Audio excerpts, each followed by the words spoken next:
नमस्कार दोस्तों, आप सभी का आपके अपने YouTube channel MP study IQ GK के YouTube चैनल पर बहुत स्वागत है। दोस्तों, आज हम जीके जीएस के 20 इंपॉर्टेंट क्वेश्चनों को लेके आए हैं जो कि आपकी आरआरबी, एनटीपीसी, एसएससी, जीडी, आठवीं कांस्टेबल और इसी प्रकार के गवर्नमेंट एग्जाम पूछे गए हैं। यदि आप एसएससी या रेलवे किसी भी एग्जाम की तैयारी कर रहे होंगे तो आपके एग्जाम के लिए जीके जीएस के सभी क्वेश्चन बहुत ही महत्वपूर्ण हैं। तो चलिए बिना देरी किए हुए अपने क्वेश्चन को आगे बढ़ते हैं और देखते हैं किस प्रकार के जीके जीएस क्वेश्चन हमारे एग्जाम में पूछे जाते हैं और इन क्वेश्चनों को हल करने का सबसे आसान तरीका क्या हो सकता है। पहला क्वेश्चन दिया गया है कि भारत में कितनी बार राष्ट्रपति की ओर से राष्ट्रीय आपातकाल की घोषणा की गई है। बताना है कि भारत में अब तक कितनी बार राष्ट्रपति की ओर से राष्ट्रीय आपातकाल की घोषणा की गई है। ऑप्शन है 3 बार, 2 बार, 5 बार या 1 बार। तो भारत में अब तक राष्ट्रपति की ओर से 2 बार राष्ट्रीय आपातकाल की घोषणा की गई है, इसलिए इसका ऑप्शन नंबर जो बी है 2 बार ही आपका करेक्ट आंसर हो जाएगा। अगला दिया गया है कि भारत में राष्ट्रीय आपातकाल की स्थिति किस अनुच्छेद के तहत लागू की जा सकती है। ऑप्शन है अनुच्छेद 360, अनुच्छेद 352, अनुच्छेद 370 या अनुच्छेद 356। तो भारत में राष्ट्रीय आपातकाल की स्थिति अनुच्छेद 352 के तहत लागू की जा सकती है, इसलिए इसका ऑप्शन नंबर जो बी है ही आपका करेक्ट आंसर हो जाएगा, अनुच्छेद 352।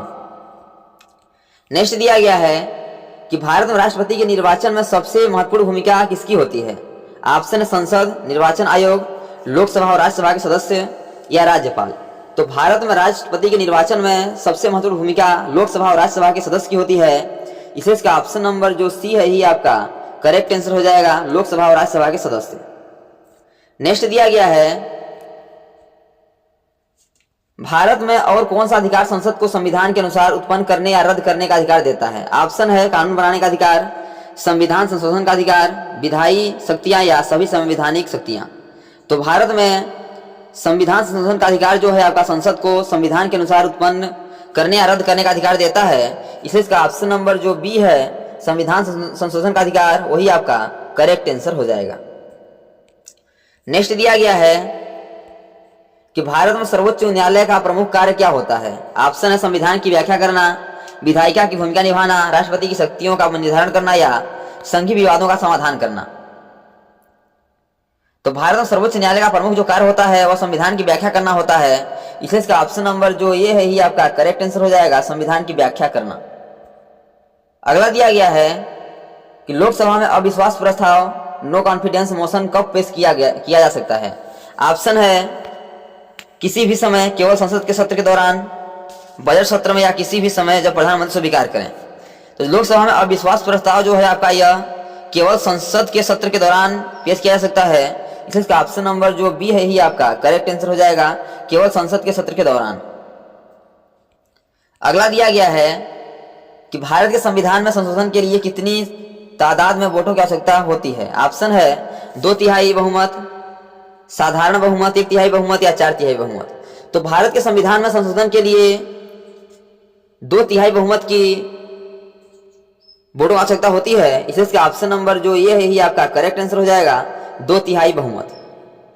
अगला दिया गया है कि भारत में प्रधानमंत्री का कार्यकाल कितने वर्षों का होता है। ऑप्शन है 6 वर्ष, 5 वर्ष, 4 वर्ष या 7 वर्ष।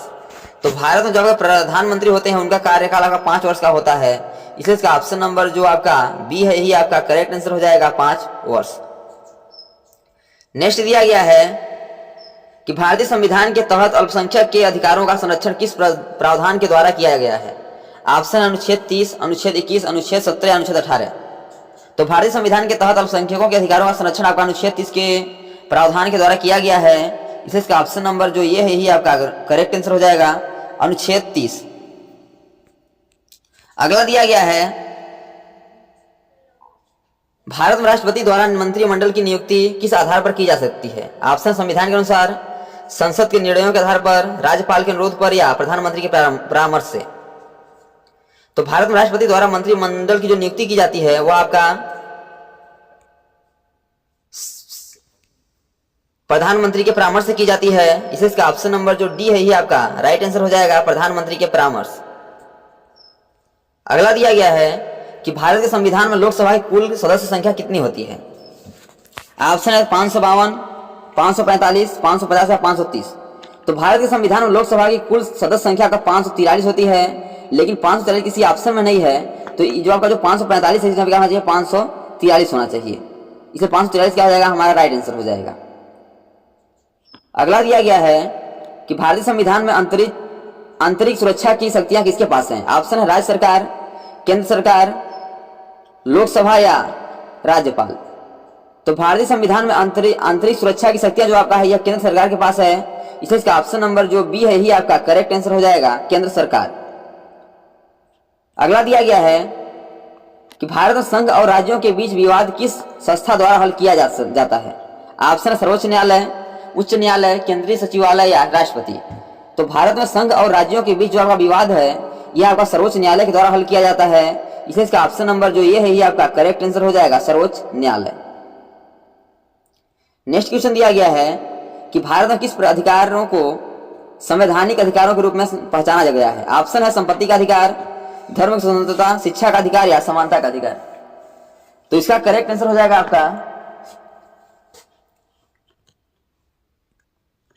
भारत में किस अधिकार को संवैधानिक अधिकारों के रूप में पहचाना गया है, तो इसका आपका आंसर हो जाएगा शिक्षा का अधिकार। इसे इसका ऑप्शन नंबर जो सी है ये आपका राइट आंसर हो जाएगा, शिक्षा का अधिकार। आपका अगला क्वेश्चन दिया गया है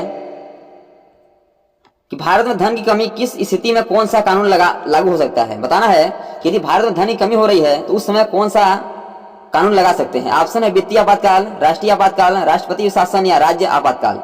तो उस समय आपका वित्तीय आपातकाल लगता है, इसे इसका ऑप्शन नंबर जो ये है ना यही आपका करेक्ट आंसर हो जाएगा, वित्तीय आपातकाल। अगला दिया गया है कि भारत में प्रत्येक राज्य के विधानसभा चुनाव के लिए आयु सीमा क्या है। ऑप्शन 18 वर्ष, 21 वर्ष, 25 वर्ष या 30 वर्ष।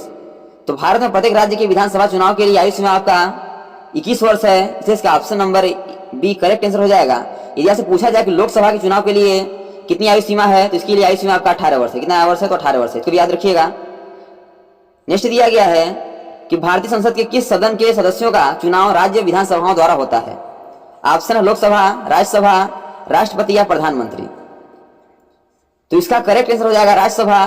भारतीय संसद के राज्यसभा सदन के सदस्यों का चुनाव राज्य विधानसभाओं के द्वारा होता है, इसे इसका ऑप्शन नंबर जो बी है राज्यसभा यही आपका राइट आंसर हो जाएगा, राज्यसभा। अगला दिया गया है कि भारत संविधान के किस भाग में संघीय राज्य व्यवस्था की प्रक्रिया को परिभाषित किया गया है। ऑप्शन है भाग 1, भाग 2, भाग 3 या भाग 4। तो भारत संविधान के भाग 1 में संघीय राज्य व्यवस्था की प्रक्रिया को परिभाषित किया गया है, इसे इसका ऑप्शन नंबर जो ये है ये आपका राइट आंसर हो जाएगा, भाग 1। अगला दिया गया है कि किस अनुच्छेद में भारतीय संविधान में संसद द्वारा कानून बनाने के लिए शक्तियों का वितरण किया गया है। ऑप्शन अनुच्छेद 246, अनुच्छेद 248, अनुच्छेद 249 या अनुच्छेद 250।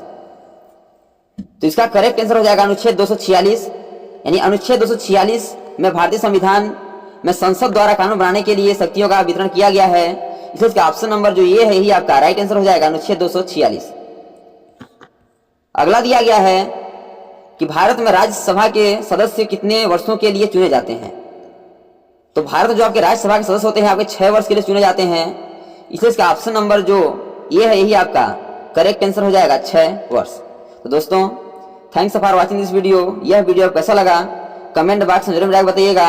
और इसी प्रकार के ऑल गवर्नमेंट एग्जाम पूछे जाने वाले GK, GS, math, reasoning, Hindi, current affairs और लूसेंट संबंधी क्वेश्चन पाने के लिए हमारे यूट्यूब चैनल को लाइक, शेयर, सब्सक्राइब कर बेल आइकन को प्रेस करना भूलिएगा, ताकि जब भी नई वीडियो अपलोड हो सबसे पहले नोटिफिकेशन आप तक पहुंचे। तो आज तक इतना ही, मिलते हैं नेक्स्ट वीडियो में, तब तक के लिए जय हिंद, वंदे मातरम।